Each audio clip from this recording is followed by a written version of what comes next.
Hey friends, before we dive into tonight's story, did you know that over half of the people who watch these videos aren't subscribed? If you're enjoying this kind of content, consider hitting the subscribe button. It really helps a lot, and it keeps these long stories going. Also, I'd love to hear from you. What time is it right now where you are, and which city are you listening from tonight?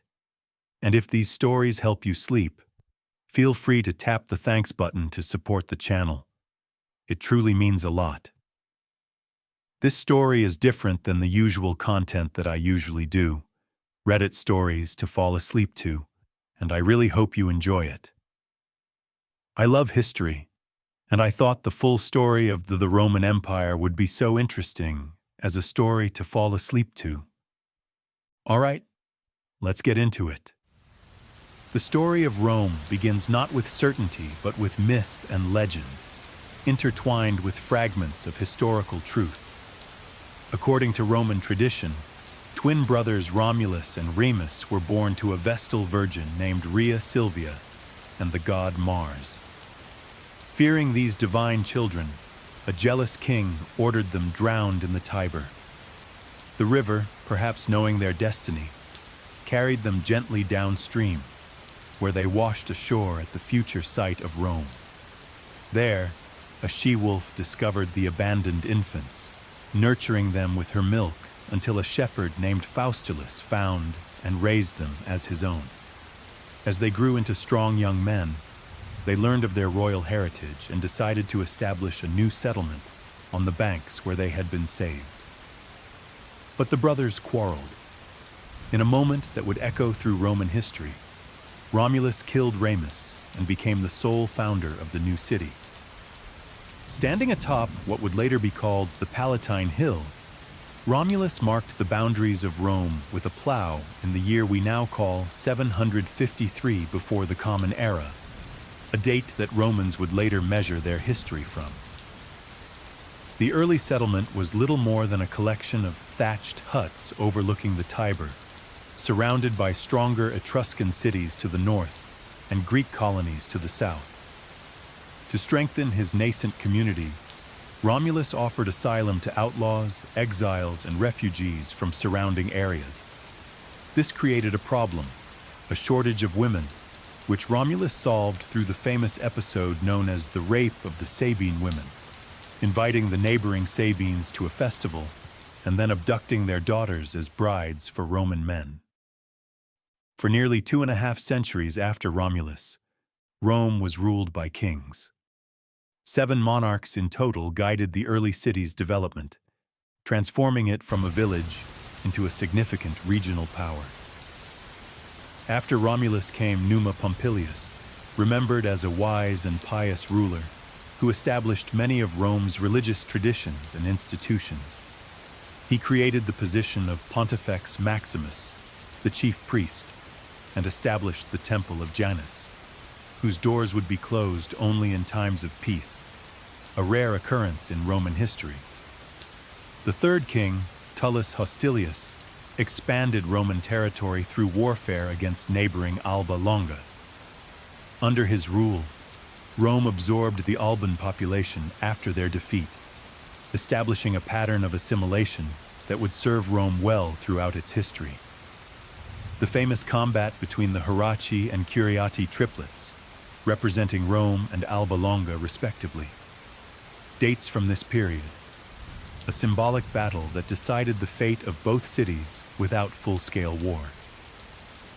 Ancus Marcius, the fourth king, constructed Rome's first bridge across the Tiber and founded the port city of Ostia at the river's mouth, opening trade routes that would eventually connect Rome to the Mediterranean world.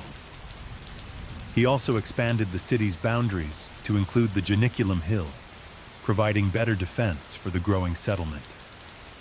With the fifth king, Tarquinius Priscus, Etruscan influence became prominent in Roman culture.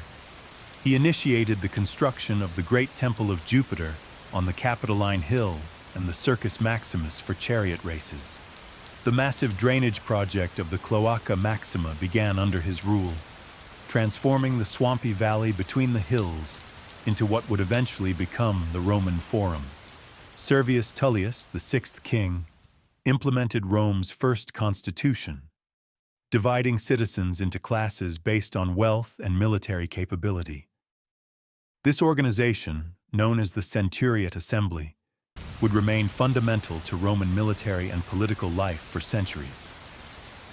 Servius also constructed the first defensive wall around the entire city, encompassing the famous 7 hills of Rome: the Palatine, Aventine, Capitoline, Quirinal, Viminal, Esquiline, and Caelian.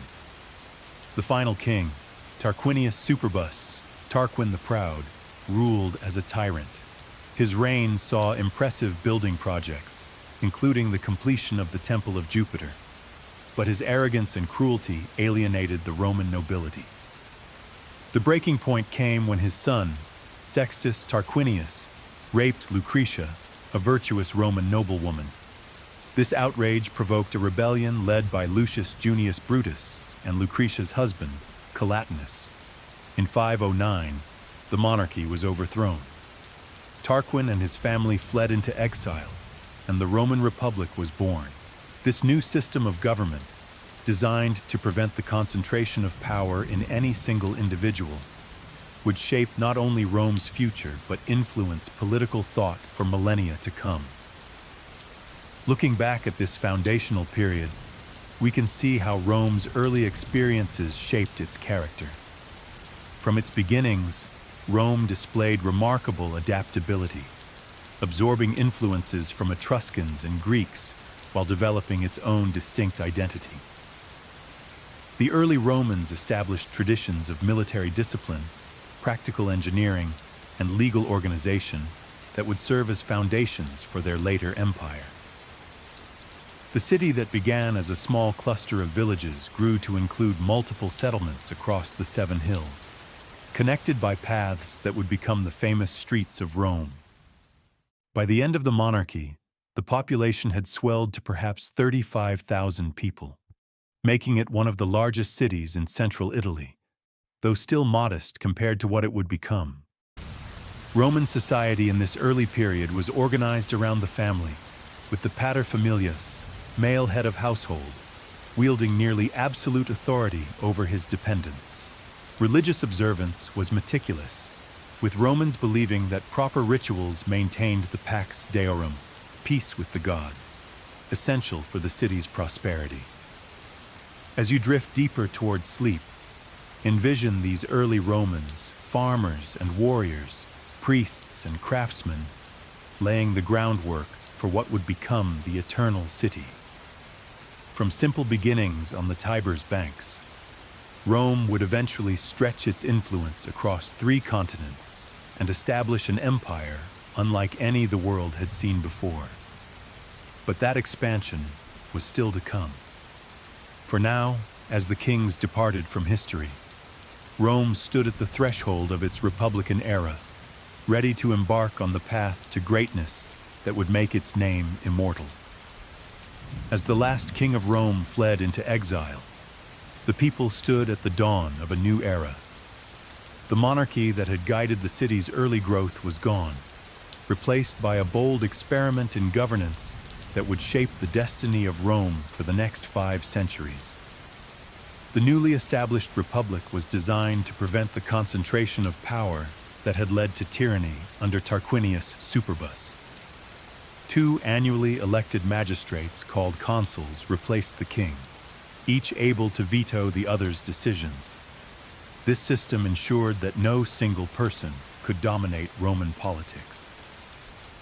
Behind these consuls stood the Senate, a council of elders drawn from noble families whose advice carried enormous weight, though it lacked formal legislative power. The early republic faced immediate threats to its existence. The exiled king sought allies among neighboring cities, while the powerful Etruscan lord Ars Porsenna besieged Rome. According to legend, a Roman hero named Horatius Cocles held a bridge against the Etruscan army single-handedly, while his comrades destroyed it behind him, saving the city from capture. Rome's internal politics proved as challenging as its external enemies. The Republic was initially dominated by patricians, hereditary nobles who controlled both political and religious institutions. The majority of citizens, known as plebeians, found themselves excluded from power and often trapped in debt bondage to patrician landowners. This tension between the orders would shape Roman politics for centuries. The first major social crisis came when plebeian soldiers, the backbone of Rome's military might, withdrew from the city to the Sacred Mount in history's first recorded general strike. This drastic action forced patricians to create the office of tribune of the plebs, magistrates who could veto legislation harmful to plebeian interests. Tribunes were declared sacrosanct. Anyone who harmed them faced religious condemnation and death. The next significant development came with the creation of the 12 Tables, Rome's first written law code, posted in the Forum for all to see. These laws brought transparency to what had been secretive legal procedures controlled by patricians. Though still favoring the elite in many respects, the 12 Tables represented a crucial step toward greater equality under the law and established the principle that laws should be public knowledge. As Rome resolved these internal challenges, it gradually expanded its influence throughout central Italy.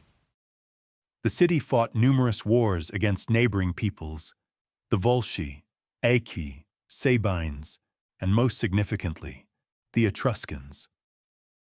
The conquest of the wealthy Etruscan city of Veii, just 12 miles to the north, doubled the territory under Roman control.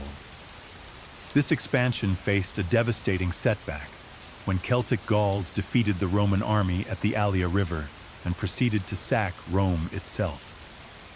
Most of the city was destroyed, though defenders held out on the Capitoline Hill. According to legend, sacred geese in the Temple of Juno warned Romans of a night attack, saving the citadel. The Gauls eventually withdrew after receiving a ransom of gold, but the traumatic memory of this disaster would remain in Roman consciousness for centuries. Remarkably, Rome rebounded swiftly from this catastrophe. The city was rebuilt and stronger walls constructed. Within decades, Rome had defeated the Latin League, incorporating these related peoples into its growing state. Some Latin communities received full Roman citizenship, others partial rights, establishing patterns of graduated citizenship that would become a hallmark of Roman statecraft. The middle years of the Republic saw significant political reforms. The Licinian Sextian laws required that one consul must be a plebeian, opening the highest office to non-patricians. Over subsequent decades, plebeians gained access to all major magistracies and religious offices, while wealth rather than birth increasingly determined political opportunity. This process of social integration helped Rome avoid the destructive class conflicts that plagued many Greek city-states. Rome's growing power inevitably brought conflict with other regional powers. Through 3 grueling wars against the mountain peoples of central Italy, known as the Samnites, Rome extended its control from coast to coast across the Italian peninsula. As Rome consolidated its position in central and southern Italy, it encountered the sophisticated Greek cities of Magna Graecia. The most powerful of these, Tarentum, felt threatened by Roman expansion and called for help from Pyrrhus, king of Epirus in Greece. Pyrrhus arrived in Italy with a formidable force, including war elephants previously unknown to Romans. Despite winning several battles against Roman armies, Pyrrhus suffered such heavy casualties that these Pyrrhic victories depleted his forces. After an unsuccessful campaign in Sicily, Pyrrhus returned to Greece, leaving the Greek cities to face Rome alone. Soon after, Tarentum fell, and Rome controlled the entire Italian peninsula south of the Po River. Rome's governance of this new Italian confederacy showed remarkable wisdom. While maintaining firm control of foreign policy and military affairs, Rome allowed allies to retain local autonomy. The extension of various grades of citizenship and legal rights created incentives for loyalty. Roman colonies placed throughout the peninsula served dual purposes, rewarding veterans with land while establishing strategic military posts. This Italian alliance system would provide Rome with manpower resources that far outstripped any rival in the Mediterranean world, a decisive advantage in the conflicts to come. United Italy represented a geopolitical revolution in the ancient world, a large territorial state with centralized leadership, but flexible enough to accommodate local diversity. Rome's attention soon turned beyond Italy to Sicily, where Carthage, a powerful maritime empire centered in North Africa, controlled the western portion of the island. When a group of Italian mercenaries called Mamertines requested Roman protection against the Syracusans and Carthaginians in Sicily, Rome faced a momentous choice. Intervention would mean war with Carthage, a naval power with centuries of maritime experience that Rome lacked. The Senate's decision to accept the Mamertines' appeal triggered the First Punic War. This conflict forced Rome to develop naval capabilities from scratch. After early defeats, Romans captured a Carthaginian ship and used it as a template to build their own fleet. They equipped these vessels with a corvus, a boarding bridge that allowed Roman soldiers to use their superior infantry skills in naval combat. Despite catastrophic losses to storms and battle, Roman persistence eventually prevailed. Carthage ceded Sicily to Rome, paying a substantial indemnity. The Second Punic War brought Rome closer to destruction than any conflict since the Gallic sack. The brilliant Carthaginian general Hannibal Barca led an army, complete with war elephants, from Spain across the Alps into Italy. He inflicted 3 catastrophic defeats on Roman armies, at the Trebia River, Lake Trasimene, and most devastatingly at Cannae, where perhaps 50,000 Romans perished in a single day. Despite these disasters, Rome refused to surrender. While Hannibal marched through Italy, gaining allies among disaffected Roman subjects, Rome raised new armies. The general Quintus Fabius Maximus adopted delaying tactics, avoiding direct confrontation, while a young commander named Scipio took the war to Spain and then Africa. Faced with a threat to Carthage itself, Hannibal was recalled from Italy. At the Battle of Zama, Scipio, now called Africanus, defeated Hannibal, ending the war.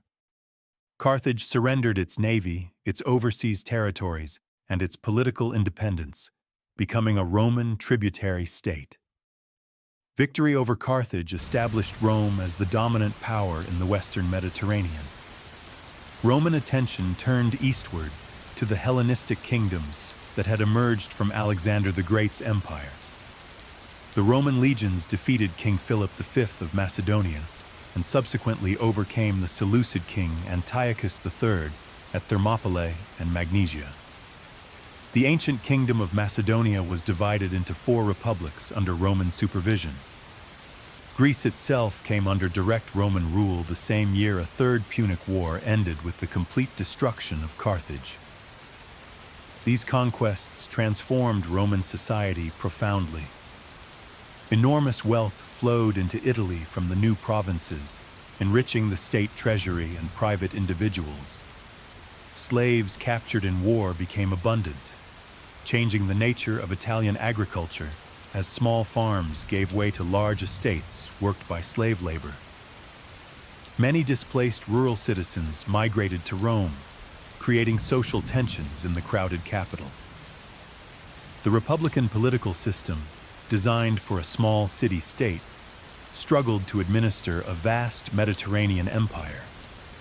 Governors sent to rule provinces often exploited their positions for personal gain. Successful generals commanded the loyalty of their troops, creating potential threats to civilian authority. The traditional values of simplicity, duty, and self-sacrifice that Romans called mos maiorum, the way of the elders, seemed to wane as luxury and ambition increased. These changes set the stage for the tumultuous final century of the Republic. Tiberius Gracchus was elected tribune and proposed redistributing public land to address rural poverty. His legislation provoked fierce opposition from wealthy senators, who eventually murdered him, the first political assassination in Rome for centuries. A decade later, his brother Gaius Gracchus met a similar fate after proposing more radical reforms, including grain subsidies for urban citizens. These events shattered the traditional consensus of the ruling elite and established political violence as a tool in Roman politics. In the decades that followed, ambitious generals like Marius and Sulla used their military power to intervene in political disputes. Sulla's march on Rome marked the first time a Roman general turned his army against the city itself. After defeating his rivals in a bloody civil war, Sulla had himself appointed dictator and conducted systematic purges of his enemies through proscription lists, public postings naming those to be killed, and their property confiscated. Though Sulla eventually retired, his actions created a dangerous precedent. Three powerful men, Pompey, Crassus, and Julius Caesar, formed an unofficial coalition known as the First Triumvirate to dominate Roman politics. This Italian alliance system would provide Rome with manpower resources that far outstripped any rival in the Mediterranean world, a decisive advantage in the conflicts to come. United Italy represented a geopolitical revolution in the ancient world. A large territorial state with centralized leadership, yet flexible enough to accommodate local diversity. Rome's attention soon turned beyond Italy to Sicily, where Carthage, a powerful maritime empire centered in North Africa, controlled the western portion of the island. When a group of Italian mercenaries called Mamertines requested Roman protection against the Syracusans and Carthaginians in Sicily, Rome faced a momentous choice. Intervention would mean war with Carthage, a naval power with centuries of maritime experience that Rome lacked. The Senate's decision to accept the Mamertines' appeal triggered the First Punic War. This conflict forced Rome to develop naval capabilities from scratch. After early defeats, Romans captured a Carthaginian ship and used it as a template to build their own fleet. They equipped these vessels with a corvus, a boarding bridge that allowed Roman soldiers to use their superior infantry skills in naval combat. Despite catastrophic losses to storms and battle, Roman persistence eventually prevailed. Carthage ceded Sicily to Rome, paying a substantial indemnity. The Second Punic War brought Rome closer to destruction than any conflict since the Gallic sack. The brilliant Carthaginian general Hannibal Barca led an army, complete with war elephants, from Spain across the Alps into Italy. He inflicted 3 catastrophic defeats on Roman armies, at the Trebia River, Lake Trasimene, and most devastatingly at Cannae, where perhaps 50,000 Romans perished in a single day. Despite these disasters, Rome refused to surrender.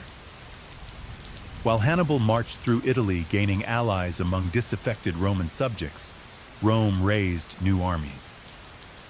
The general Quintus Fabius Maximus adopted delaying tactics, avoiding direct confrontation, while a young commander named Scipio took the war to Spain and then Africa. Faced with a threat to Carthage itself, Hannibal was recalled from Italy. At the Battle of Zama, Scipio, now called Africanus, defeated Hannibal, ending the war.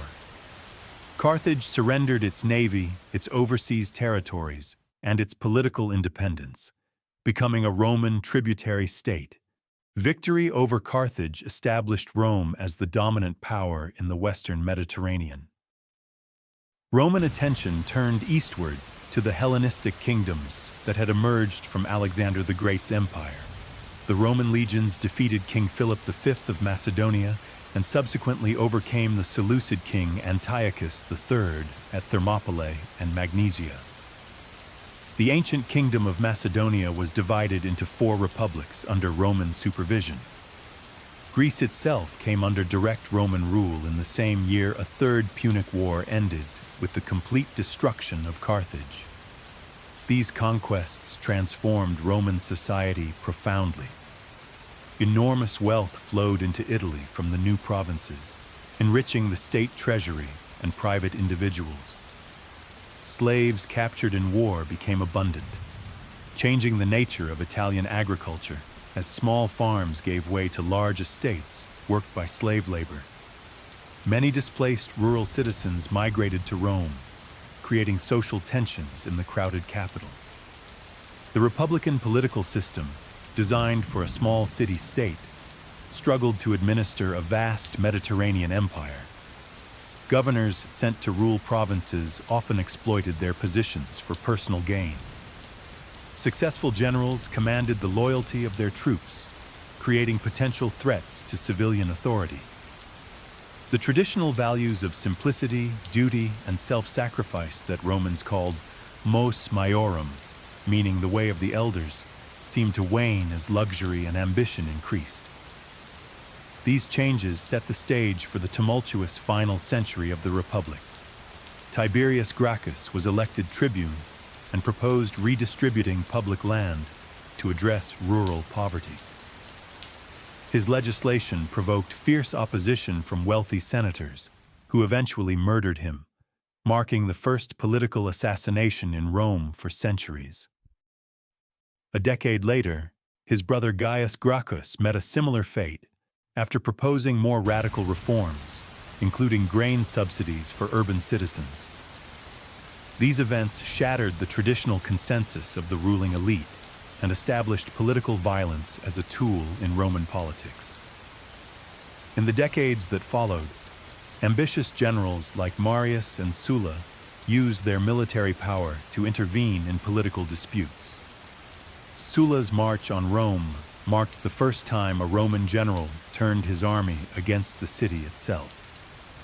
After defeating his rivals in a bloody civil war, Sulla had himself appointed dictator and conducted systematic purges of his enemies through proscription lists, which were public postings naming those to be killed and their property confiscated. Though Sulla eventually retired, his actions created a dangerous precedent. 3 powerful men, Pompey, Crassus, and Julius Caesar, formed an unofficial coalition known as the First Triumvirate to dominate Roman politics. Caesar secured command in Gaul, where his brilliant campaigns conquered modern France and briefly invaded Britain, earning him unprecedented wealth, military experience, and popularity. When the alliance fractured, the Senate aligned with Pompey against Caesar. Ordered to surrender his command, Caesar instead crossed the Rubicon River with his army, igniting civil war with the famous declaration, "The die is cast." After defeating Pompey's forces, Caesar became dictator of Rome, implementing numerous reforms including a new calendar. His increasing honors and lifetime dictatorship alarmed Republicans, who saw him as aspiring to monarchy. On the Ides of March, conspirators led by Brutus and Cassius assassinated Caesar in the Senate House. Rather than restoring the Republic, Caesar's murder triggered renewed civil war. His adopted son Octavian joined with Mark Antony and Lepidus in the Second Triumvirate to hunt down Caesar's killers.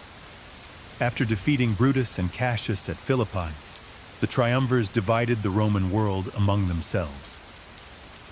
Inevitable tensions emerged, particularly between Octavian in the west and Antony in the east, where he allied himself with Egypt's queen, Cleopatra VIII.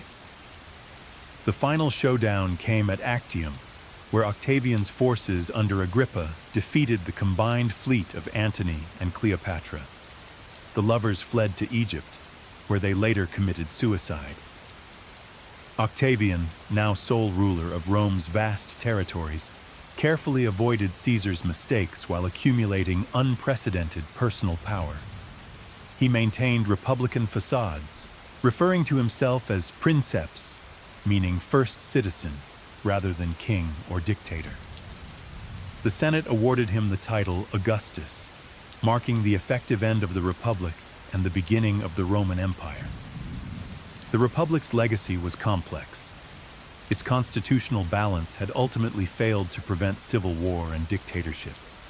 Yet during its 5 centuries, Rome had evolved from a small Italian city-state to master of the Mediterranean world. Republican institutions would continue in name under the emperors, and republican ideals of liberty, civic duty, and constitutional government would echo through Western political thought for millennia to come. As Octavian stood before the Senate in January of the year we now mark as 27 before the Common Era, Rome stood at a crossroads. The republic that had governed for 5 centuries lay in ruins after decades of civil war. Yet rather than claiming outright monarchy, Octavian performed a careful political dance. He announced the restoration of power to the Senate and people of Rome, seemingly relinquishing the extraordinary authority he had accumulated. The Senate, filled with his supporters, responded by granting him the name Augustus, a title with religious overtones suggesting one who is revered or sacred. They also awarded him a carefully assembled package of powers: command of key provinces where legions were stationed, tribunician authority giving him veto power, and numerous other privileges. This moment marked the birth of what historians call the Principate, a system where Augustus ruled as first citizen rather than king, maintaining the facade of republican government while wielding unprecedented personal power. Augustus would rule for 41 years, establishing patterns that would define Roman imperial governance for centuries. He reduced the army from 60 legions to 28, settling veterans in colonies throughout Italy and the provinces. He reformed the tax system, established a postal service, created firefighting cohorts, and organized a permanent police force in Rome. His building projects transformed the capital, so much so that he famously boasted of finding Rome a city of brick and leaving it a city of marble. In foreign affairs, Augustus secured and expanded Roman frontiers. Germanic tribes were pushed back beyond the Rhine, while the empire's boundary in the east was secured through diplomacy with the Parthian Empire. Spain was finally fully conquered after centuries of resistance, and the Danube became Rome's northern frontier in Europe. Perhaps most crucially, Augustus created a stable system of succession, something that had eluded the Republic in its final decades. Having no son, he gradually elevated his stepson Tiberius to prominence, ensuring a smooth transfer of power upon his death. Tiberius, a capable general but reluctant ruler, began a dynasty known as the Julio-Claudians that would govern Rome for more than 50 years. His rule started well, but grew increasingly dark after he withdrew to the island of Capri, leaving affairs of state to the ambitious Praetorian prefect Sejanus. After uncovering Sejanus's plot to seize power, Tiberius launched a wave of treason trials that spread fear through the Roman aristocracy. Tiberius was succeeded by his grandnephew Caligula, whose early promise devolved into apparent madness. Stories of his excesses, cruelty, and bizarre behavior, including plans to make his horse a consul, may be exaggerated. But his assassination, after just 4 years of rule, speaks to his unpopularity among the Roman elite. The Praetorian Guard, the emperor's household troops, then elevated Claudius to the throne. Despite physical disabilities that had led his family to sideline him, Claudius proved an able administrator during his 13-year reign. He expanded the empire, conquering Britain and incorporating new provinces in the east. He also extended citizenship more widely and admitted Gauls to the Senate, recognizing that Rome's future lay in provincial integration rather than Italian domination. The Julio-Claudian dynasty ended with Nero, who began his reign promisingly under the guidance of the philosopher Seneca and the Praetorian prefect Burrus. As he asserted his independence, however, his rule grew tyrannical.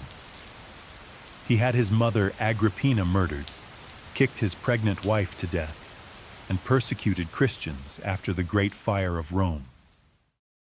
Rising unpopularity led to revolts, and Nero committed suicide, reportedly lamenting, "What an artist dies in me."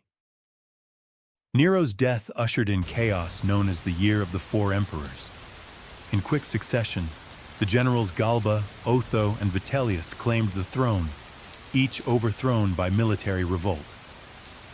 Finally, Vespasian, commanding the Eastern legions, emerged victorious, establishing the Flavian dynasty.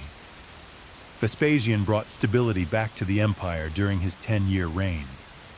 A man of humble origins with a practical approach to governance, he restored fiscal responsibility after Nero's extravagance.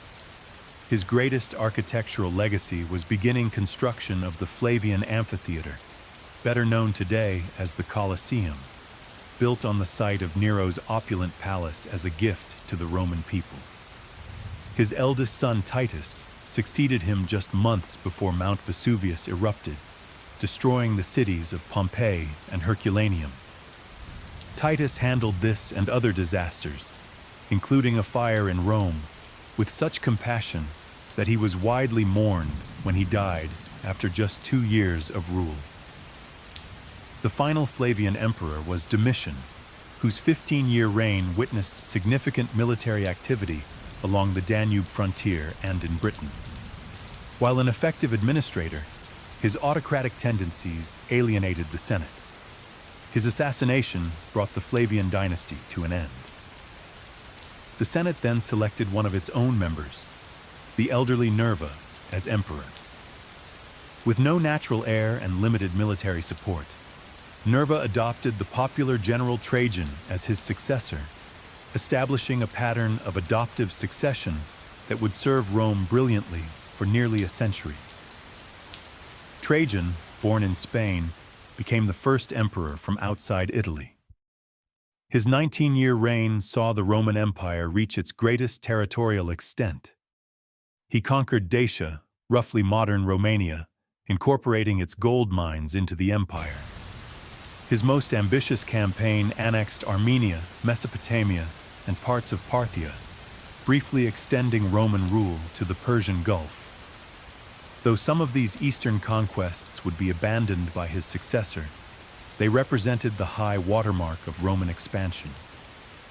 Beyond military glory, Trajan was celebrated for his domestic policies. His extensive building programs included a massive forum in Rome and projects throughout the provinces. He established the Alimenta, a welfare program providing support for poor children in Italy, and was generally regarded even by later Romans as the optimal emperor against whom others were measured. On his deathbed, Trajan may have adopted his relative Hadrian, though some suspected the adoption was fabricated by Hadrian's supporters. Regardless, Hadrian became emperor and immediately shifted imperial policy. Recognizing that the empire had reached its practical limits, he withdrew from Trajan's eastern conquests and focused on consolidation rather than expansion. Hadrian spent more than half his 21-year reign traveling throughout the provinces, often walking on foot with his troops while inspecting frontier defenses. In Britain, he ordered the construction of a massive wall spanning the island's narrow northern waste, creating a barrier against tribal incursions that stands partially intact today. Similar frontier works were strengthened throughout the empire, establishing clear boundaries in place of continued expansion. A lover of Greek culture who wore a beard in the Hellenic fashion, unlike his clean-shaven predecessors, Hadrian spent extensive time in Athens, completing the massive temple of Olympian Zeus begun centuries earlier. His architectural legacy in Rome included the Pantheon, with its revolutionary concrete dome still standing today as a testament to Roman engineering brilliance. Hadrian's chosen successor, Antoninus Pius, ruled for 23 remarkably peaceful years.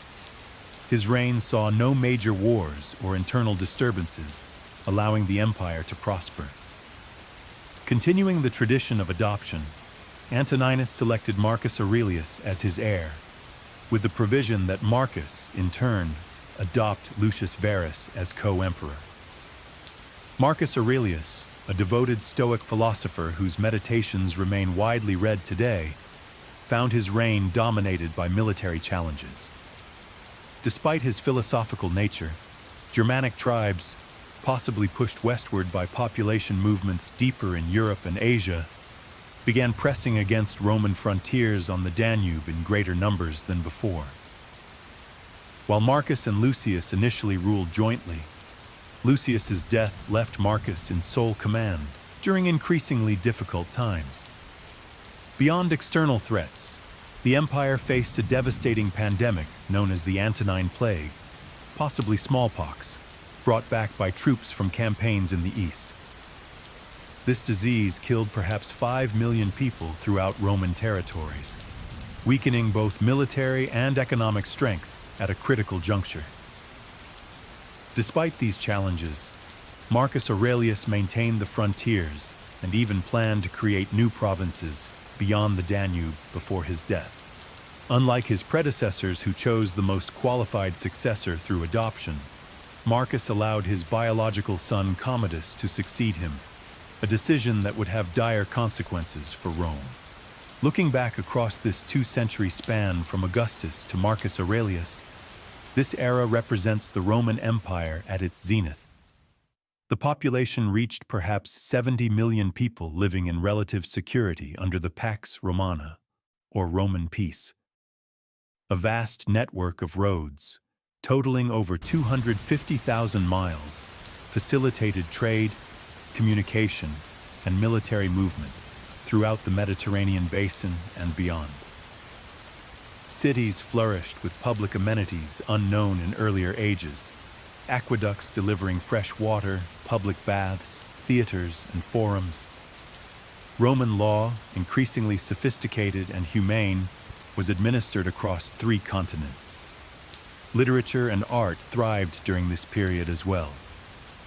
Virgil's epic poem, the Aeneid, Ovid's Metamorphoses, the histories of Tacitus, the biographies of Suetonius, and the letters of Pliny the Younger all date from this era. While innovations in science lagged behind literary achievements, practical knowledge in fields like architecture, engineering, agriculture, and medicine made daily life for Romans more comfortable than for any large population before them. Perhaps most significantly, this period saw the birth and early spread of Christianity. Jesus of Nazareth lived and died during the reign of Tiberius, and the new religion slowly spread throughout the empire, despite sporadic persecution. By the time of Marcus Aurelius, Christian communities existed in most major cities, laying foundations for developments that would transform the later empire. The early empire also witnessed the increasing importance of the provinces. Italy lost its privileged position as emperors from Spain and beyond assumed the purple. Citizenship was gradually extended more widely, culminating generations later in its grant to all free inhabitants of the empire. Trade networks connected distant regions, with goods flowing from as far as India and China into Roman markets. This remarkable era of stability and prosperity rested on several pillars. The Augustan settlement that balanced imperial power with respect for tradition, the adoption system that produced a series of capable rulers, frontiers secure enough to prevent major invasions, and an economy that, despite its limitations by modern standards, generated sufficient surplus to maintain urban civilization and a standing army of nearly 400,000 men. As Marcus Aurelius drew his final breath on the Danubian frontier, none could foresee that this golden age was ending. The accession of Commodus would mark the beginning of troubles that would test the resilience of the imperial system in ways its creators never imagined. Yet the achievements of the early empire would echo through the centuries, creating an ideal of peace, prosperity, and good governance that would inspire civilizations long after Rome itself had fallen. The golden age of the Roman Empire began to dim as Commodus assumed the purple following the death of Marcus Aurelius. Unlike his philosophical father, Commodus had little interest in the burdens of governance. Handsome and athletic, he preferred the gladiatorial arena to the council chamber. He often fought in staged combats, charging the imperial treasury enormous sums for his appearances and boasting of thousands of victories against opponents who dared not defeat him. While Commodus indulged his fantasies, renaming Rome Colonia Commodiana and styling himself as the reincarnation of Hercules, the machinery of empire continued functioning through the efforts of experienced administrators. Yet his capricious executions of senators and officials created a climate of fear. On the final day of the year, he was strangled in his bath by his wrestling partner, Narcissus, part of a plot involving his inner circle who feared they would be next to face his wrath. After Commodus's assassination, the venerable General Pertinax was elevated to the throne by the Senate. His attempts to restore discipline among the Praetorian Guard proved fatal. They murdered him after just 3 months when he refused their demands for a special bonus. What followed was perhaps the most shameful episode in Roman history. The Praetorians literally auctioned the empire to the highest bidder. Didius Julianus, a wealthy senator, won this dubious honor, but his reign lasted only 66 days. Provincial armies, disgusted by events in Rome, put forward their own commanders as imperial candidates. From this chaos emerged Septimius Severus, commander of the Pannonian legions, who marched on Rome, disbanded the disgraced Praetorians, and established a new dynasty. Severus was a capable soldier who secured his position through a combination of military victories and ruthless elimination of rivals. Born in Leptis Magna in North Africa, he was the first emperor from that continent and spoke Latin with an accent. His reign brought significant changes to Roman governance, particularly the increasing militarization of the administration and greater reliance on equestrians rather than senators for key positions. During his 18-year rule, Severus conducted successful campaigns in the east against the Parthian Empire, creating the new province of Mesopotamia with its rich farmlands. He also traveled to Britain to strengthen Hadrian's Wall and campaign against the Caledonians in Scotland. It was there, in the northern outpost of Eboracum, modern York, that he died, reportedly advising his sons to enrich the soldiers and scorn everyone else. Those sons, Caracalla and Geta, were intended to rule jointly, but their hatred for each other made cooperation impossible. Within a year, Caracalla had his brother murdered in their mother's arms and ordered a damnatio memoriae, erasing Geta from official records and monuments. Caracalla then embarked on a reign of terror against his brother's supporters. Despite his cruelty, Caracalla issued one of the most significant edicts in Roman history, the Constitutio Antoniniana, granting Roman citizenship to all free men within the empire. While partially motivated by a desire to increase tax revenue, this decree formalized the evolution of Rome from a city-state to a universal empire, where citizenship was defined by law rather than ethnic origin. Caracalla was assassinated while campaigning in the east, stabbed to death by a soldier as he relieved himself along a road. The Severan dynasty continued through a series of rulers connected by the remarkable women of the family, particularly Julia Maesa, sister-in-law of Septimius Severus, who engineered the rise of her grandsons Elagabalus and later Alexander Severus. Elagabalus scandalized Rome with his religious devotion to the Eastern sun god whose name he bore, attempting to make this cult supreme over traditional Roman worship. His alleged effeminacy, including reports that he married a male charioteer, further alienated traditional Romans. After 4 years, the Praetorians murdered him and threw his body into the Tiber. Alexander Severus, just 13 when he ascended the throne, ruled under the regency of his mother, Julia Mamaea. His 13-year reign attempted to restore good relations with the Senate and traditional values, but military challenges were mounting. A new Persian dynasty, the Sassanids, had replaced the Parthians and posed a greater threat in the east. Meanwhile, Germanic tribes increased pressure on the Rhine and Danube frontiers. When Alexander negotiated with Germanic tribes rather than fighting them, his troops mutinied and proclaimed Maximinus Thrax, a giant former shepherd from Thrace, as emperor. Maximinus represented a new type of emperor, a soldier of humble origins with little education or refinement, who rose through military merit alone. Though an effective general, his harsh taxation to fund military campaigns made him deeply unpopular with civilians. The Senate, desperate to restore their influence, supported a revolt led by the elderly governor Gordian and his son in Africa.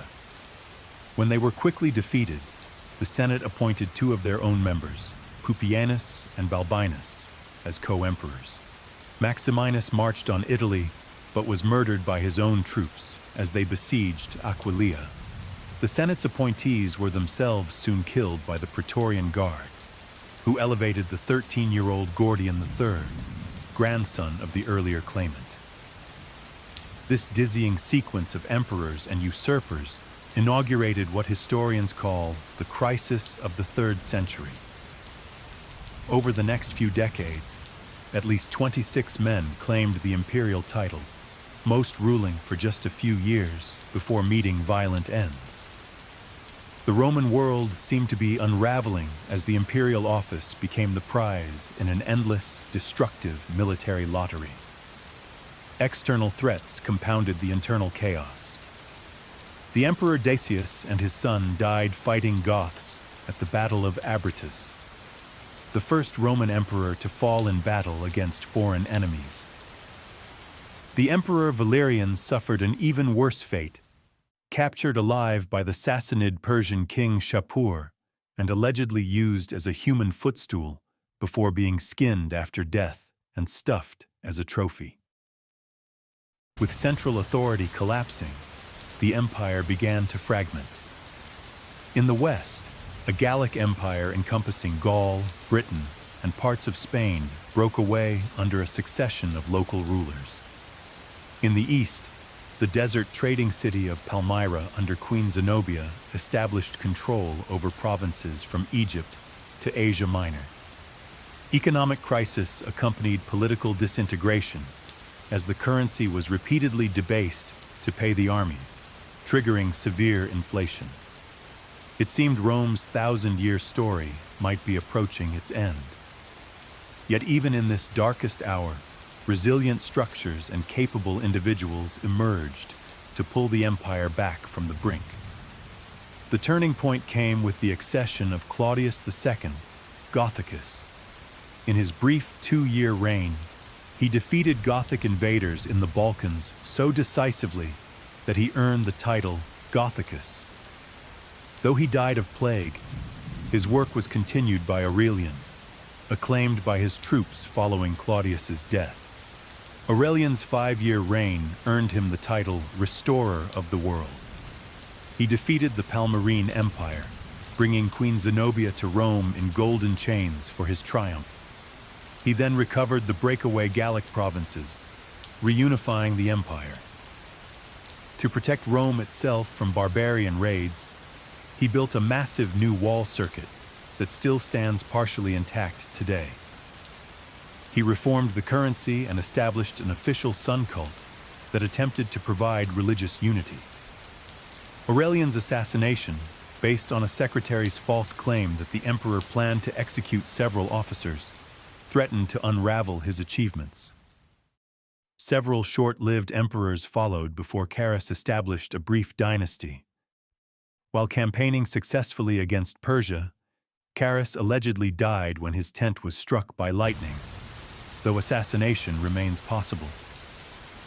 His son Numerian was murdered by his Praetorian prefect Aper while returning from the Persian campaign. At Numerian's funeral, the assembled officers acclaimed Diocletian, a cavalry commander of humble Dalmatian origin, as emperor. Diocletian immediately executed Aper personally, fulfilling a prophecy that he would become emperor after killing the boar, Aper in Latin. With Diocletian's accession, the crisis period finally ended. Though the empire had survived, it was profoundly transformed. The old Augustan Principate, with its careful balance of republican forms and imperial power, was gone. In its place stood a more overtly autocratic system, where the emperor was increasingly seen as a remote, sacred figure rather than first among equals. Military needs now dominated all aspects of governance. The army had nearly doubled in size to face multiple frontier threats, consuming an ever larger share of the state's resources. Taxation had grown heavier and more systematic to support these forces. The distinction between Italy and the provinces had largely vanished, as the entire empire shouldered similar burdens. Yet despite the trauma of the 3rd century crisis, important cultural developments continued. This period saw the rise of Neoplatonism through philosophers like Plotinus, whose mystical vision of reality would deeply influence later Christian thought. Christianity itself spread widely during these troubled decades, offering spiritual solace and community in uncertain times. The religion that had once been a persecuted minority was becoming a major force in Roman society. Roman law continued to evolve, with jurists like Ulpian and Papinian refining legal concepts that would influence civilizations far beyond Rome's eventual fall. Despite economic difficulties, Roman engineering still produced remarkable works, from Aurelian's walls to public buildings throughout the provinces. As the 3rd century closed, the empire that Diocletian inherited was wounded but not defeated. The coming reforms would reshape Rome's government completely, creating a new imperial system capable of meeting the challenges of a changing world. The transition from the early empire of Augustus to the late Roman world was complete, a transformation forged in the crucible of crisis and recovery. As Diocletian stood victorious, after claiming the purple, the Roman world lay exhausted from a half-century of crisis. Drawing lessons from this turmoil, the new emperor would reshape imperial governance more dramatically than anyone since Augustus.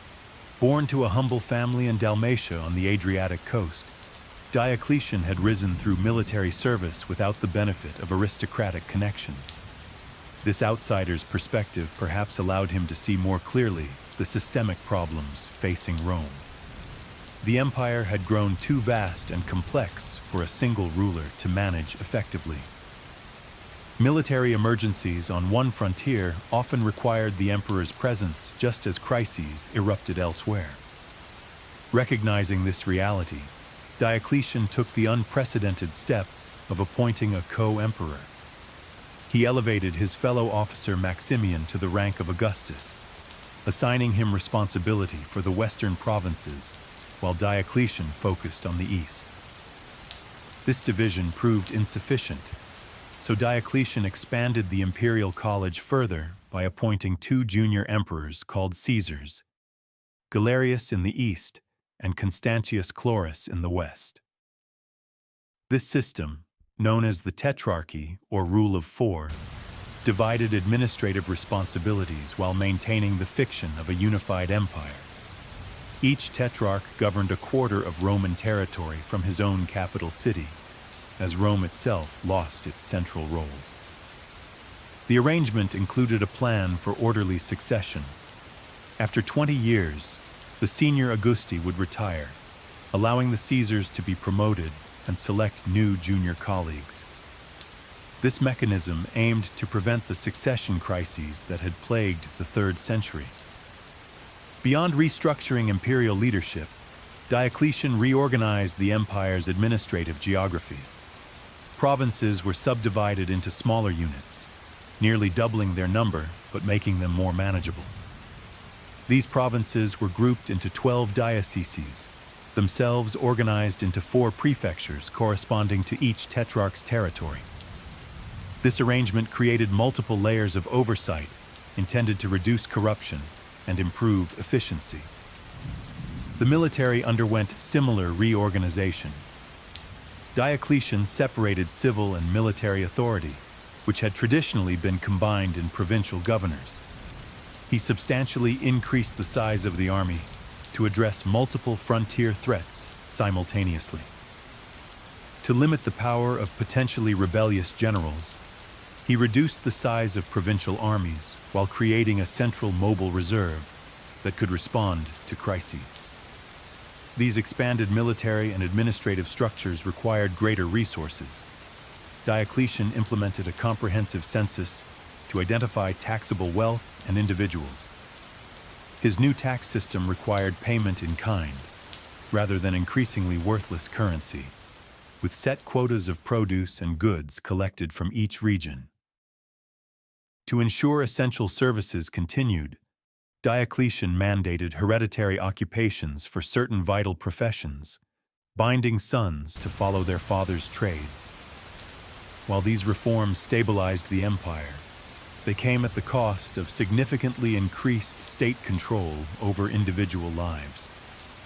The free market economy of the early empire gave way to a more regulated system where the state's needs took precedence over private initiative.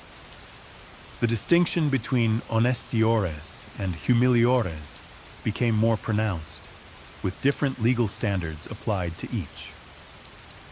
Diocletian also attempted to address economic instability through his edict on maximum prices, which set price ceilings for thousands of goods and services throughout the empire. Though well-intentioned, this measure proved impossible to enforce and was ultimately abandoned. In religious matters, Diocletian initially showed tolerance, but later launched what became known as the Great Persecution against Christians. This final and most severe attempt to suppress Christianity included the destruction of churches, confiscation of scripture, and execution of clergy. Despite its intensity, the persecution varied by region and failed to halt Christianity's spread.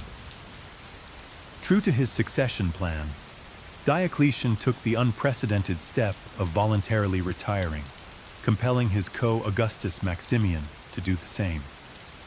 He spent his remaining years cultivating cabbages at his palace in Split on the Dalmatian coast, reportedly telling visitors that only someone who had been emperor could understand the pleasures of retirement. The carefully designed tetrarchic system collapsed almost immediately after its creator's retirement. The succession plans were undermined by dynastic sentiment, as troops proclaimed Constantine, son of Constantius Chlorus, and Maxentius, son of Maximian, as emperors. The following years saw complex power struggles as various claimants fought for supremacy. Constantine emerged victorious from these conflicts. According to Christian tradition, before the crucial battle of the Milvian Bridge against Maxentius, Constantine saw a vision of a cross in the sky with the words, "In this sign, conquer." Whether motivated by genuine conversion or political calculation, Constantine's embrace of Christianity would transform the Roman world. The Edict of Milan, issued jointly with his eastern colleague Licinius, formally ended the persecution of Christians and restored their confiscated property. Though it did not make Christianity the official state religion, the edict granted it legal status and imperial favor. Constantine later defeated Licinius to become sole ruler of a reunited empire. Perhaps Constantine's most consequential decision was founding a new capital on the site of the Greek city Byzantium. Dedicated as Constantinople, it occupied an unparalleled strategic position, controlling the strait between Europe and Asia. This new Christian city, free from Rome's pagan associations, would serve as the imperial capital for over 1,000 years. Constantine maintained many of Diocletian's administrative reforms while softening their harsher aspects. He created a new gold currency, the solidus, which maintained its value for centuries, bringing monetary stability after decades of inflation. His religious policies favored Christians without directly suppressing traditional worship, beginning a gradual transition that would accelerate under his successors. After Constantine's death, the empire passed to his 3 surviving sons, Constantine II, Constantius II, and Constans. Their reigns were marked by fratricidal conflict and continuing religious tensions, particularly surrounding the Arian controversy about Christ's divine nature. Constantius II emerged as sole emperor, ruling until his death. The brief reign of Julian the Apostate, Constantine's nephew, marked the last serious attempt to restore traditional Roman religion. Raised as a Christian, but secretly converting to paganism, Julian sought to revitalize classical culture and reduce Christian privileges. During his 18-month rule, his death fighting the Persians ended this religious counter-revolution. The emperors who followed Julian maintained Christianity's favored position. Under Theodosius I, Christianity became the official state religion. The Edict of Thessalonica established Nicene Christianity as the empire's sole legitimate faith, while subsequent edicts closed pagan temples and prohibited traditional sacrifices. The millennia-old religious traditions that had sustained Rome since its founding were now officially abandoned. Theodosius faced significant external challenges beyond religious matters. His predecessor, Valens, had suffered a catastrophic defeat at Adrianople against Gothic forces, with perhaps 2/3 of the Eastern Field Army destroyed and Valens himself killed. This battle demonstrated the growing military threat posed by Germanic peoples seeking land within the empire. Rather than attempting to expel these Goths, Theodosius settled them within imperial territory as foederati, allied troops serving under their own leaders while acknowledging Roman sovereignty. This pragmatic solution provided needed manpower, but increased the influence of semi-autonomous Germanic groups within Roman borders. The late Roman military relied increasingly on such allied contingents and recruited heavily among Germanic peoples for regular units as well. The stereotype of effete Romans hiring barbarians to fight their battles is oversimplified. Many Romans still served, and many barbarians were thoroughly Romanized. Nevertheless, the army's ethnic composition changed significantly from earlier centuries. Part 2. Social and economic developments during this period reflected the empire's transformation. Christianity reshaped cultural values, emphasizing otherworldly salvation over classical civic virtues.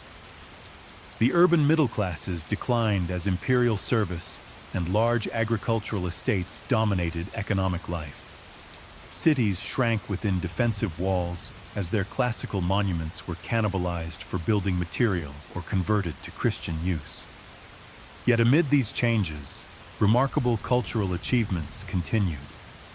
This era saw the flowering of patristic literature, as Christian thinkers like Ambrose, Jerome, and Augustine developed sophisticated theological and philosophical systems that would influence Western thought for centuries. In law, the Theodosian Code compiled imperial legislation, creating a systematic legal reference that preserved Roman jurisprudence for future generations.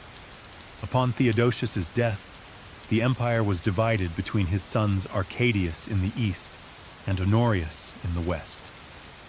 Though theoretically temporary, this division would prove permanent. While the eastern and western courts maintained the fiction of a unified empire, they increasingly pursued separate interests and faced different challenges.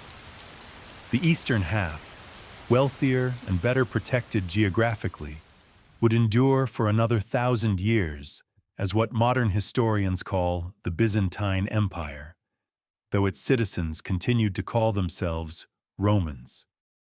The western half faced existential challenges that would lead to its collapse within a single lifetime. As the 4th century closed, the transformed Roman state bore little resemblance to the Principate of Augustus. The emperor now ruled as an Oriental-style monarch, addressed as dominus rather than princeps. Officials bowed before the imperial presence, which was increasingly secluded behind elaborate court ceremonial. Christianity had displaced traditional religion, altering fundamental assumptions about society and human purpose. Yet for all these changes, the essential continuity of Roman governance remained. The empire still controlled roughly the same territories as under the Antonines. Latin and Greek remained the languages of administration. Roman law still regulated daily life. Citizens still identified as Romans, even as what that identity meant evolved with changing circumstances. The stage was now set for the final act of the Western Empire's long drama. As Germanic pressure on the frontiers increased and internal resources dwindled, the Western emperors would face challenges that would ultimately prove insurmountable. The coming century would witness the end of direct Roman rule in the West, even as the eastern half adapted and survived. As the 5th century dawned, the Roman world stood divided between the sons of Theodosius. While technically ruling a single empire, Arcadius in Constantinople and Honorius in Milan presided over increasingly separate realms. Both young emperors relied heavily on powerful advisors, Rufinus in the east and Stilicho in the west. The resulting court intrigues would weaken imperial authority at precisely the moment when Rome faced its greatest external challenge. The catalyst for the coming crisis was the arrival of the Huns from the Eurasian steppes. Their westward migration pushed Germanic peoples against and ultimately across the Roman frontiers in unprecedented numbers. The most immediate threat came from the Goths, who, after the death of their leader Fritigern, united under an ambitious new king named Alaric. Alaric's Goths, settled within the empire as federati since their victory at Adrianople, felt mistreated by imperial authorities. When their demands for better terms were rebuffed, they revolted and began moving through the Balkans, alternately negotiating with and threatening both Eastern and Western imperial courts. Stilicho, himself of partial Vandal ancestry, but thoroughly Roman in culture and loyalty, handled the Gothic threat with a combination of military action and diplomacy. However, his efforts were undermined by suspicion from both imperial courts, each fearing he sought to control the entire empire. After Stilicho's execution on charges of treason, the Western Empire lost its most capable defender. With Stilicho gone, Alaric saw opportunity. He invaded Italy and accomplished what had not happened in 8 centuries, the sack of Rome itself. Though the Goths remained in the city only 3 days and the damage was relatively contained, the psychological impact on the Roman world was immense. Jerome, writing in Bethlehem, lamented that the bright light of all the world was put out, and the whole world perished in one city. After Alaric's death shortly after the sack, the Goths moved into Gaul and eventually settled in Aquitaine as Roman federates. Meanwhile, Other Germanic peoples had crossed the frozen Rhine during a particularly harsh winter, pouring into Gaul and eventually Spain. These included Vandals, Sueves, and Alans, who established their own territories within nominally Roman provinces.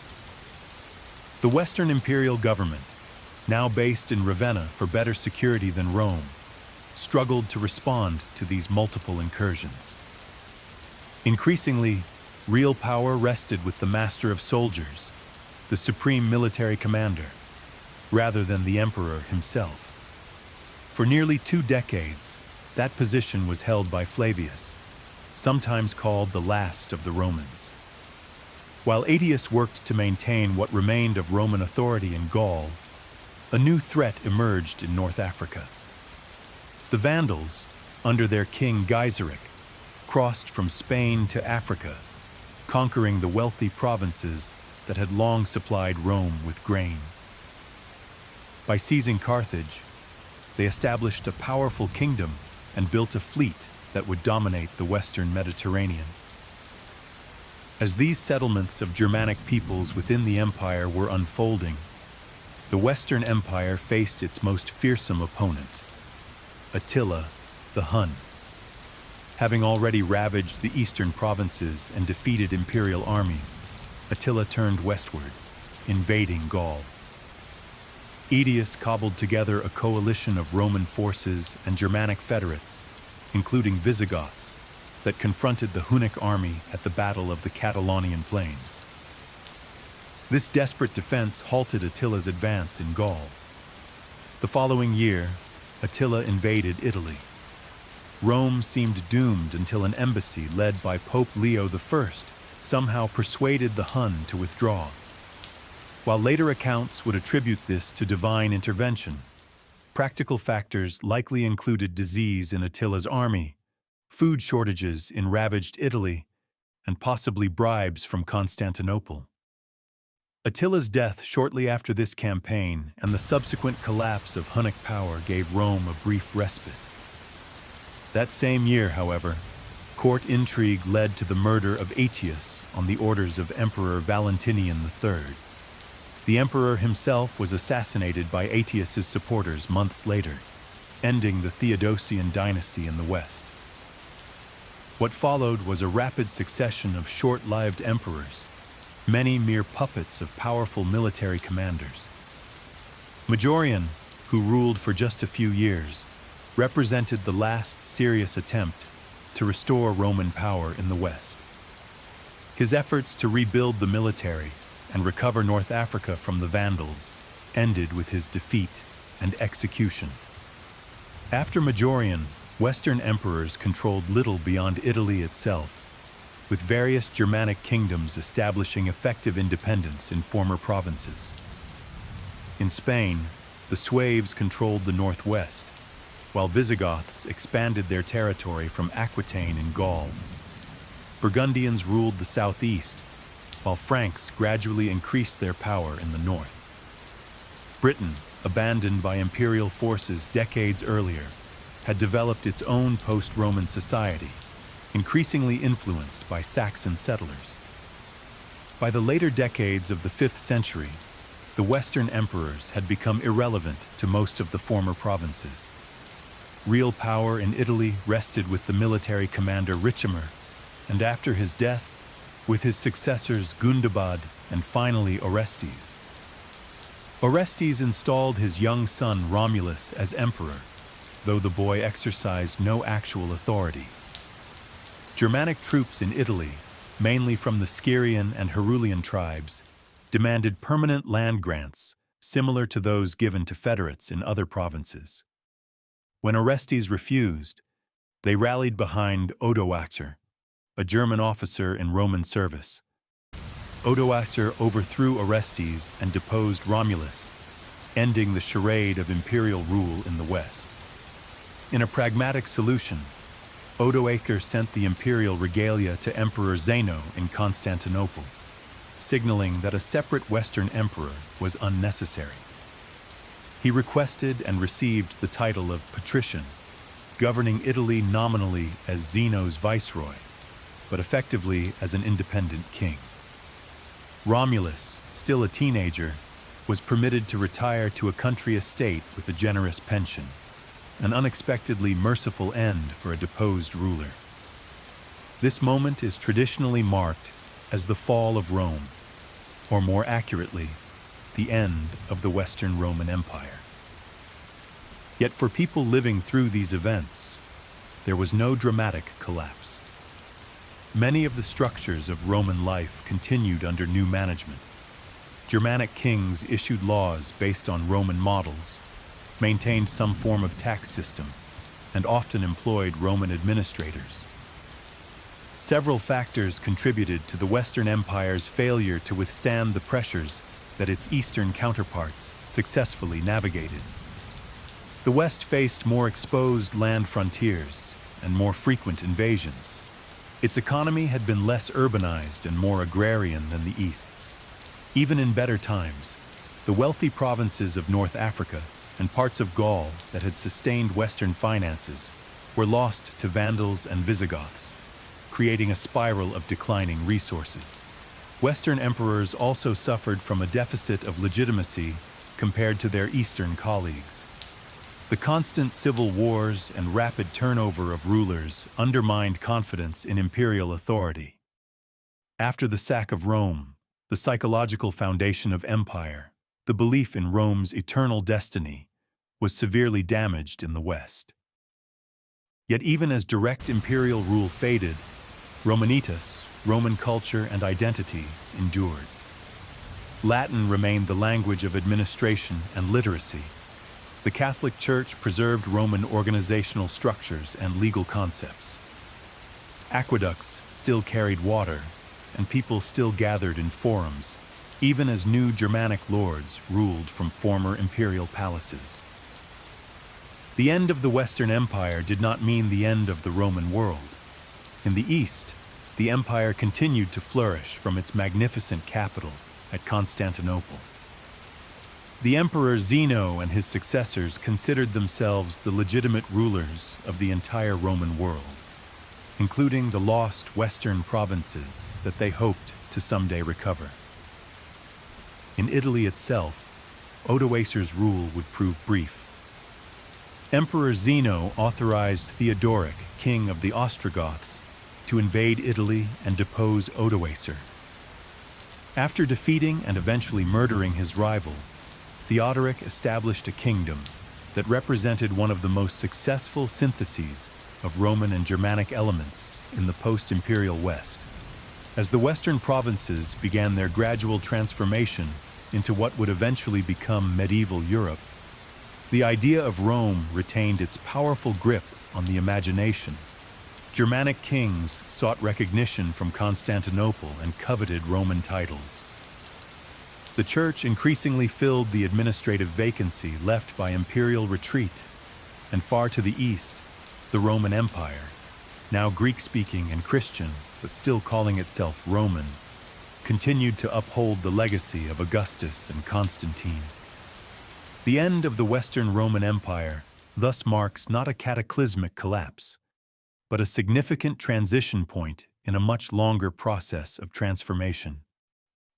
The political structure created by Augustus 5 centuries earlier had finally failed in the West. But Roman civilization, like a great river dividing around an obstacle, would continue flowing through new channels in the medieval world to come. While the Western Roman Empire faded into history, its Eastern counterpart continued to thrive. The citizens of this surviving realm never called themselves Byzantine, a term invented by modern historians. They proudly identified as Romans, Romaioi, in their increasingly Greek speech, the rightful inheritors of Caesar and Constantine. For nearly a millennium after the deposition of Romulus Augustulus, this Eastern Roman Empire would preserve and transform the legacy of Rome. As the 5th century closed, Emperor Zeno faced significant challenges. Religious controversies over the nature of Christ divided Eastern Christians, while Isaurian countrymen from Zeno's mountainous homeland dominated the court. breeding resentment among Constantinople's population. Yet the empire remained intact, with efficient tax collection, professional administration, and military security that the fragmented West could only envy. Zeno's successor, Anastasius, provided 27 years of capable governance. His careful financial stewardship replenished the treasury, while his construction of the long walls protected Constantinople's landward approaches. Though religious tensions continued during his reign, Anastasius maintained the empire's position against Sassanid Persia, its traditional rival in the east. The golden age of the Eastern Roman Empire arrived with the accession of Justinian I. Born to Latin-speaking peasants in the Balkan provinces, Justinian married the remarkable Theodora, whose journey from actress of questionable reputation to imperial consort scandalized conservative circles, but brought a shrewd and determined partner to the throne. Justinian's ambition was nothing less than the restoration of imperial unity. He dispatched his brilliant general, Belisarius, to recover North Africa from the Vandals. Belisarius accomplished this mission with remarkable speed and efficiency, returning the wealthy, grain-producing region to imperial control. Emboldened by this success, Justinian authorized the invasion of Ostrogothic Italy. The Italian campaign proved far more difficult. What was planned as a swift reconquest became a 20-year struggle that devastated the peninsula. Though imperial forces eventually prevailed, capturing Ravenna and defeating the last Gothic resistance, the cost was enormous. Italy, once the heart of Roman power, lay economically ruined. Parts of Spain were also recovered, but Justinian's dream of full Western restoration remained elusive. These military campaigns stretched imperial resources already strained by war with Persia. The situation worsened when bubonic plague reached Constantinople, killing perhaps 40% of the city's inhabitants and spreading throughout the Mediterranean basin. This demographic catastrophe reduced tax revenues and military recruitment, creating fiscal problems that would plague Justinian's successors. Despite these challenges, Justinian's reign witnessed remarkable achievements. The magnificent church of Hagia Sophia, with its revolutionary dome spanning 108 feet, remains one of the world's architectural marvels. Even more enduring was the Corpus Juris Civilis, a comprehensive compilation and reform of Roman law that preserved classical legal principles for future generations. This legal code would eventually form the basis of many European legal systems and represents one of Rome's most significant legacies to the modern world. After Justinian's death, the empire entered a difficult period. His successor, Justin II, lost much of Italy to the Lombards, while warfare with Persia drained resources. Subsequent emperors, Tiberius II and Maurus, maintained imperial defenses but struggled with diminishing resources. Maurus's attempts to reform the military led to his overthrow and execution by the usurper Phocas. The 7th century brought unprecedented challenges to the empire. Under Shah Khosrow II, Persia launched massive invasions, capturing Syria, Palestine, Egypt, and much of Anatolia. Jerusalem fell, and the true cross, most sacred of Christian relics, was carried to the Persian capital as a trophy. Persian forces reached the Bosporus, opposite Constantinople itself. In this moment of supreme crisis emerged one of Rome's greatest emperors, Heraclius, who had overthrown the tyrant Phocas. He personally led the imperial counterattack. In a series of brilliant campaigns, he drove deep into Persian territory, forcing a peace that restored all lost provinces and the true cross. This stunning reversal appeared to secure Rome's eastern frontier permanently. Yet even as Heraclius celebrated his triumph, a new power was emerging in the Arabian desert. United by the Prophet Muhammad and inspired by the new faith of Islam, Arab armies erupted into Roman and Persian territories with astonishing speed. The exhausted Persian Empire collapsed entirely, while Roman forces suffered a crushing defeat at the Battle of Yarmouk. Within a decade, Syria, Palestine, and Egypt, provinces that had been Roman for over 6 centuries, fell under Islamic rule. This catastrophic loss of territory transformed the empire. The remaining realm became more compact, centered on Constantinople, Western Asia Minor, and the southern Balkans. Greek definitively replaced Latin as the language of administration, while the empire took on a more explicitly Christian character. Modern historians often mark this 7th century transformation as the transition from the Eastern Roman to the Byzantine Empire, though contemporaries saw no such division. Despite these massive territorial losses, the empire adapted and survived.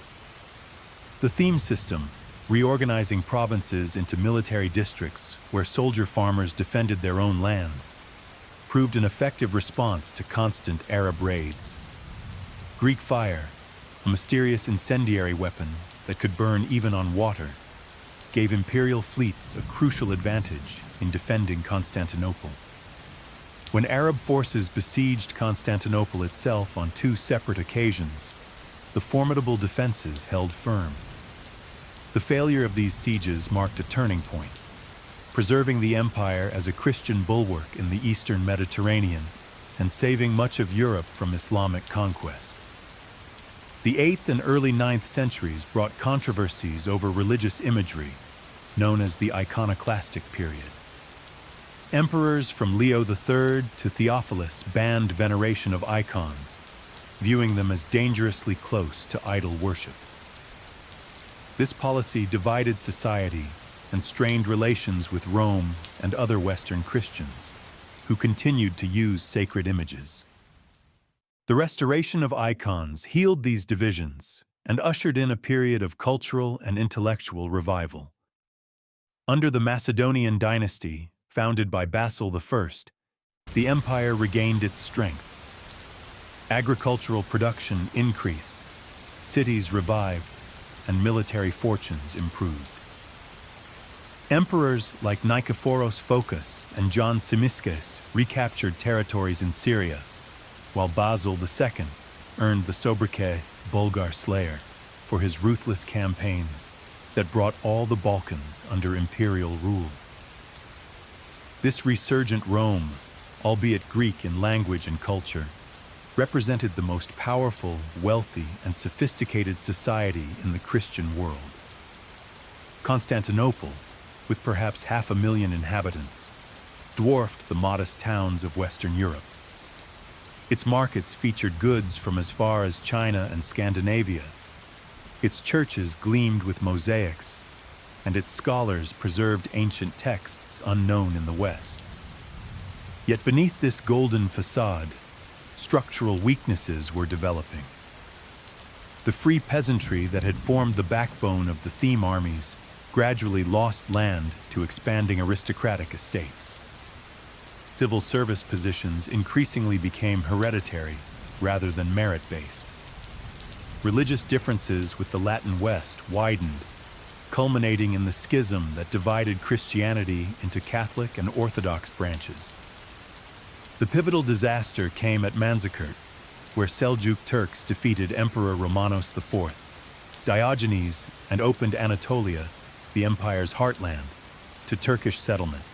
Simultaneously, Normans conquered the last imperial possessions in Italy, and Pechenegs raided across the Danube. The empire that had seemed triumphant just decades earlier now fought for survival. The desperate appeal for Western aid by Emperor Alexios I Komnenos helped trigger the First Crusade.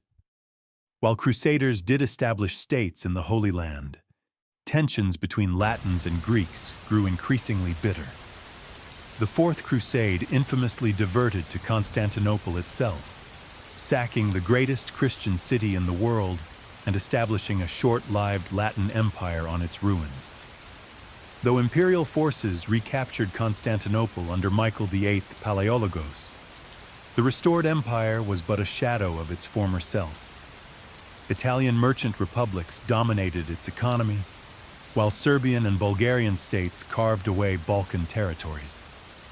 Most importantly, Turkish emirates controlled most of Anatolia, with the aggressive Ottoman state emerging as the greatest threat.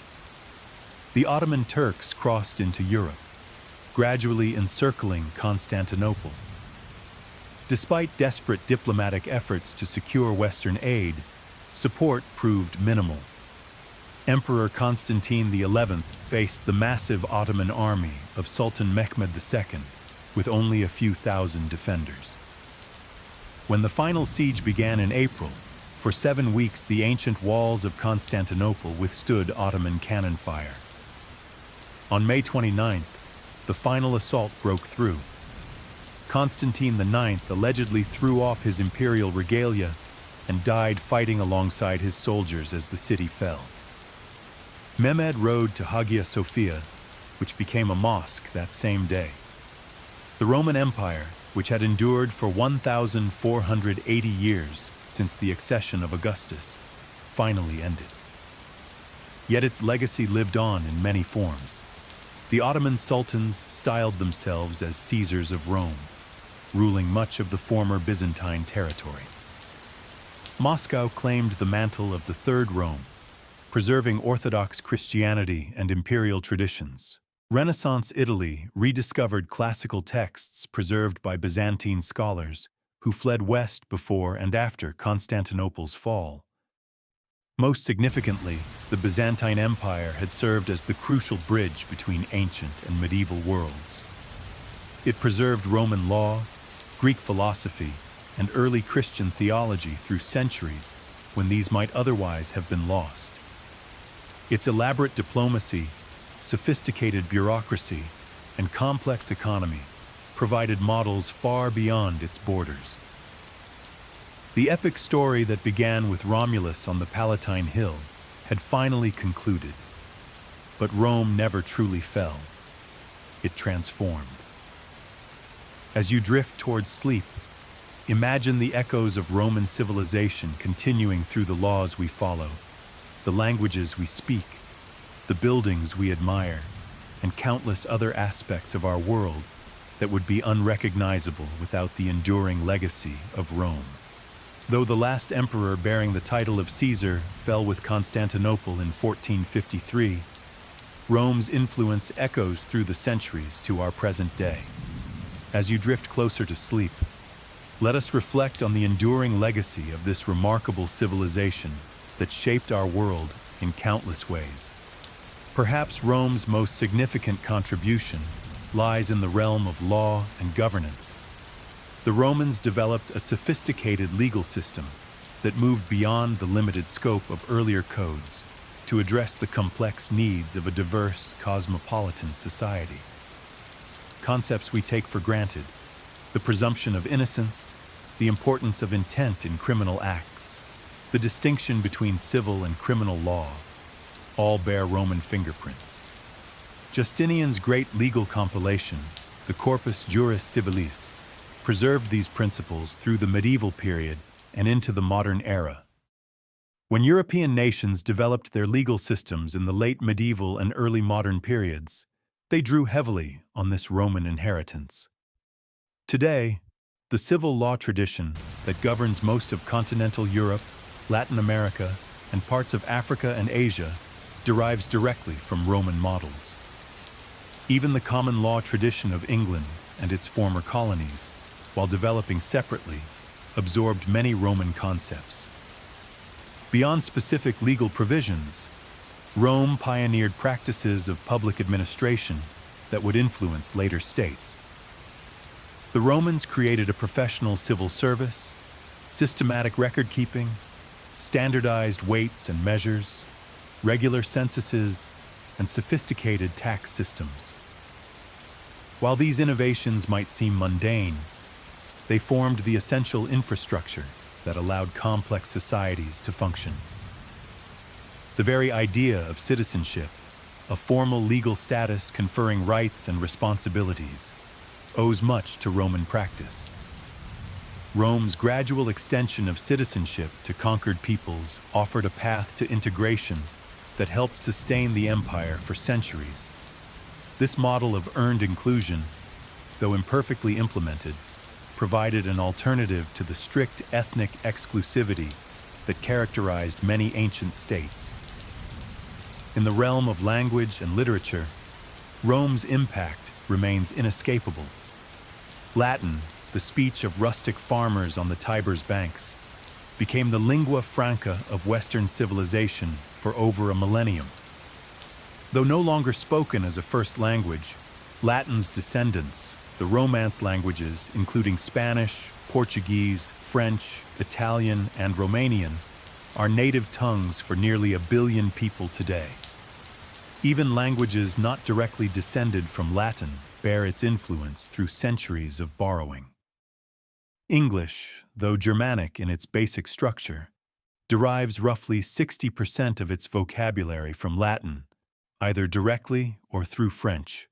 Scientific, legal, and technical terminology throughout the world remains predominantly Latin-based, providing a common vocabulary across linguistic boundaries. Roman literature established forms and themes that would resonate through Western literary tradition. Virgil's epic Aeneid became a touchstone for later poets from Dante to Milton. Ovid's inventive mythological narratives in the Metamorphoses influenced Shakespeare and countless other writers. Cicero's rhetoric provided models for political oratory, while Seneca's philosophical works and tragedies shaped Renaissance drama. The letters of Pliny and the histories of Tacitus continued to influence how we understand the purpose and methods of these genres. The physical legacy of Rome remains equally impressive. Roman engineering transformed the Mediterranean landscape with an infrastructure network of unprecedented scale. Many Roman roads still form the basis of modern highways, their carefully planned routes proving optimal even with today's technology. Aqueducts built by Roman engineers continued to supply water to cities like Segovia in Spain into the 20th century. Roman architectural innovations, particularly their refinement of the arch, vault, and dome, made possible buildings of scale and permanence previously unimaginable. Their development of concrete allowed for structures that have endured 2 millennia of earthquakes, floods, and warfare.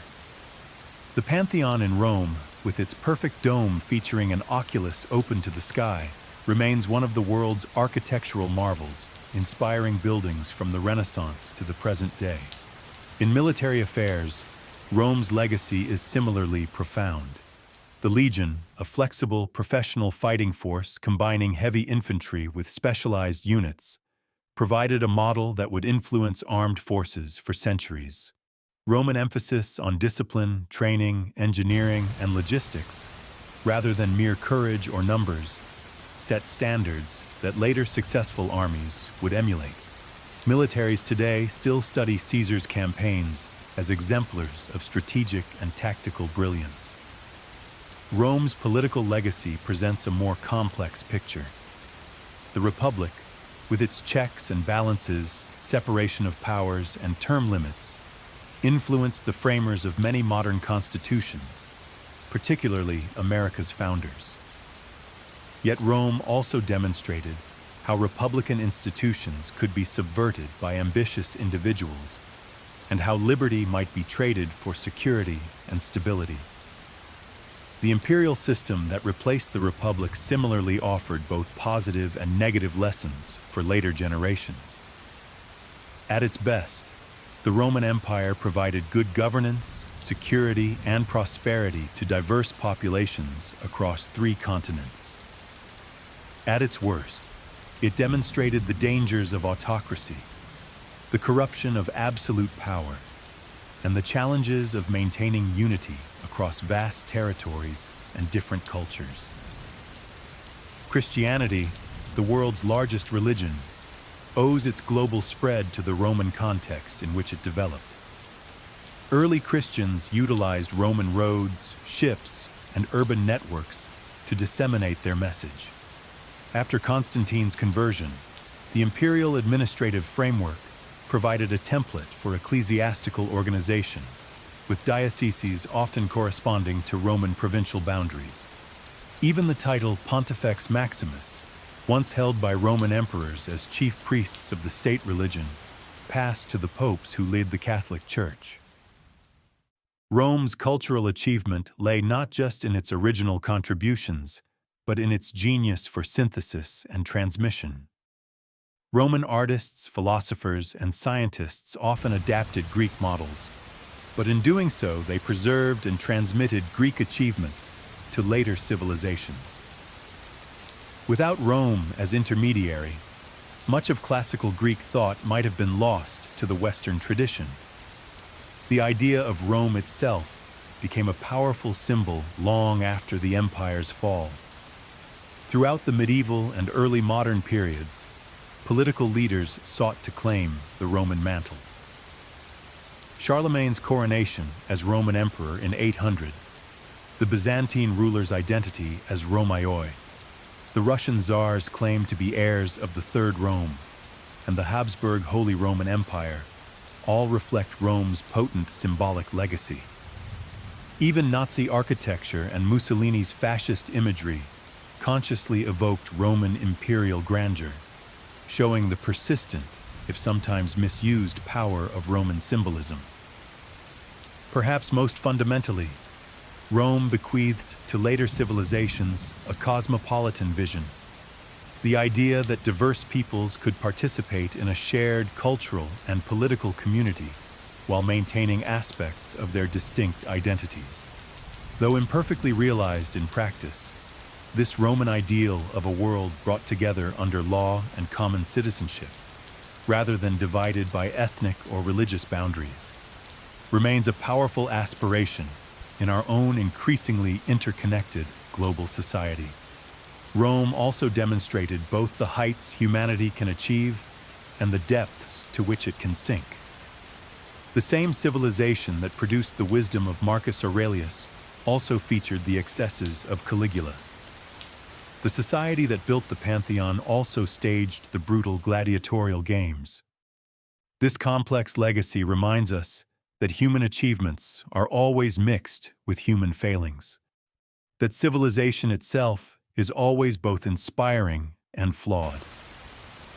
As you fall deeper into sleep, imagine how different our world would be without Rome's enduring influence.